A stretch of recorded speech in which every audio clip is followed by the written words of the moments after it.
Hello everyone, welcome back to my channel. Myself Yeshika Singh and you are watching Real Estate Gurgaon Knowledge Series.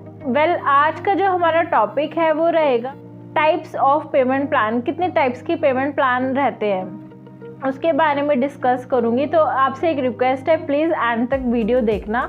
अगर आपने अभी तक मेरा channel subscribe नहीं करा है तो प्लीज़ सब्सक्राइब माय चैनल, ताकि जब भी मैं और न्यू वीडियोस डालूँ आप सभी तक नोटिफिकेशन पहुंचती रहे। स्टार्ट करते हैं। First of all payment schedule जो है वो बिल्डर के थ्रू बताया जाता है बायर को प्रॉपर्टी खरीदने के लिए किस तरह से जो है पेमेंट करनी होती है, किस किस टाइम पर कितनी पेमेंट जाएगी, वो सारी चीज़ें बताते हैं पेमेंट प्लान के अंदर।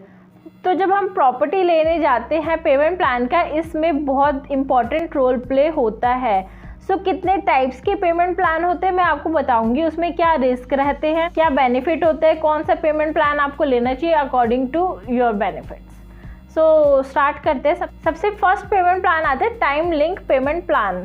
टाइम लिंक में सपोज आपका जो प्रोजेक्ट है जो आप बाय कर रहे हो वो सपोज आपका 3 इयर्स में कंप्लीट होगा, तो टाइम लिंक में वो होता है 3 साल के अंदर का टाइम होता है कि सपोज आपकी 30% पेमेंट जो है वो 2 महीने बाद जाएगी, 3 महीने बाद जाएगी, ऐसे ही करके 3 टाइम पीरियड में आपकी जो है पेमेंट जाएगी, इतने इतने परसेंट इतने इतने मंथ के अंदर जाएगी।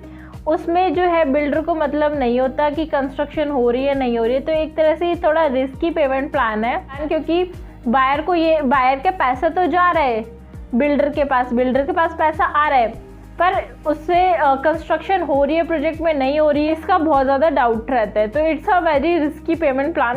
अब हमारा सेकंड पेमेंट प्लान है construction link payment plan. Suppose हमारी जो प्रॉपर्टी है वो 3 साल के अंदर डिलीवर होनी है, तो जो पेमेंट प्लान जो बनेगा वो 3 साल के रिलेटेड ही बनेगा, बट वो लिंक्ड होगा कंस्ट्रक्शन से। सपोज कि हमारी जो है फर्स्ट पेमेंट आपने करनी है 30%, तो 30% आपकी सपोज बुकिंग अमाउंट हो गया, काम स्टार्ट होगा, डिगिंग होगी, जो हमारी बिल्डिंग की नींव है वो कंप्लीट हो जाएगी, उसके बाद कुछ अमाउंट जाएगा। कंस्ट्रक्शन से लिंक होता है पेमेंट प्लान। अगर मान लो सुपर स्ट्रक्चर कंप्लीट हो गए तो उसके बाद बिल्डर डिमांड करेगा तब बायर देगा, फिर जैसे ही कंस्ट्रक्शन और आगे कंप्लीट होगी तब बिल्डर डिमांड करेगा और तब क्लाइंट बायर जो है वो देगा। तो इस केस में क्या होता है, आपका रिस्क फैक्टर जो है कम हो जाता है, क्योंकि जैसे जैसे कंस्ट्रक्शन चलती है वैसे वैसे आपका जो है पेमेंट जाती है। तो बिल्डर भी प्रोजेक्ट जो है कंप्लीट कर देता है, आपको ये रिस्क नहीं रहता कि आपका प्रोजेक्ट मिलेगा नहीं मिलेगा, तो it will be a good option for you. Now the third payment plan is down payment plan.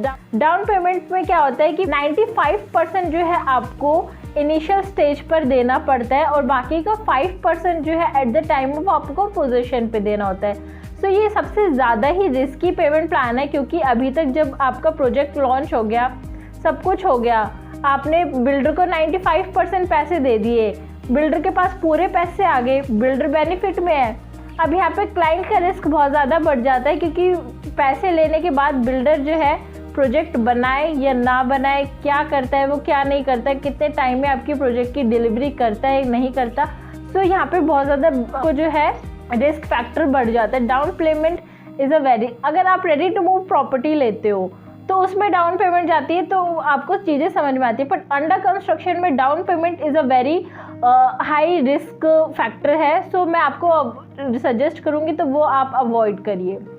Now flexible pavement plan. Flexible pavement plan में क्या है कि जैसे डाउन पेमेंट में आपकी पूरी पेमेंट चली जाती है, बिल्डर ने कुछ ऐसे तरीके लगाए हैं कि वो पूरी पेमेंट ना लेके अभी कुछ स्टार्टिंग में आपसे थोड़ी पेमेंट ले ले, फिर at the time of position आपसे थोड़ी सी पेमेंट ले ले।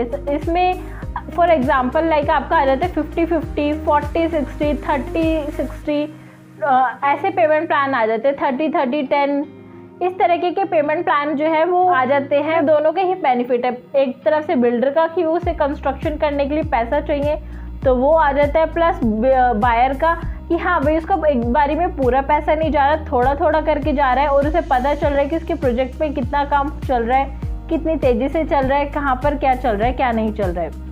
Next payment plan is subvention payment plan. Subvention is a payment plan जिसमें एक थर्ड पार्टी भी इंक्लूड होती है, यानी कि bank is also included in the subvention. इसमें क्या है, आपका आता है 1090 का payment plan. Like how it work, suppose आपने बुक करी अपनी प्रॉपर्टी, 10% आपने विद इन 35 टू 45 डेज दे दिए। उसके बाद जो है 75% तक का बैंक जो है लोन देता है। जो लोन होता है उसकी EMIs जो है वो आपको नहीं भरनी होती है, उसमें वो आपका जो है बिल्डर पे करता है टिल पोजीशन।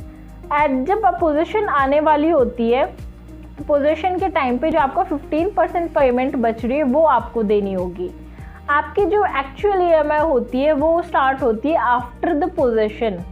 जब आपकी पोजीशन मिल जाती है, आपको आपके फ्लैट की ताला चाबी मिल जाती है, सिंपल। इसमें क्या है, ये बहुत अच्छा पेमेंट प्लान है। अभी आपने कुछ नहीं दिया, इनिशियल स्टेज है, आपने ओनली 10% दिया। 3 साल 2 साल जितने भी टाइम में प्रोजेक्ट डिलीवर हो रहा है, आपकी पेमेंट कितनी गई है, 10%। बहुत अच्छा पेमेंट प्लान है ये। इसके बाद आता है assured rental. Assured rental payment plan जो बायर बिल्डर को जो भी अमाउंट देता है, बिल्डर उस पर आपको रेंटल देता है। लाइक मिनिमम इसमें 12% तक का रेंटल होता है 2 साल के लिए, तो महीने का हो गया आपका 1% रेंटल। सो इस तरीके से रेंटल वर्क करता है। अगर आपको मेरी वीडियोस अच्छी लगी हो तो प्लीज़ सब्सक्राइब करो मेरे चैनल को, और ऐसी वीडियोस मैं आपके लेकर आती रहूँगी। Thank you.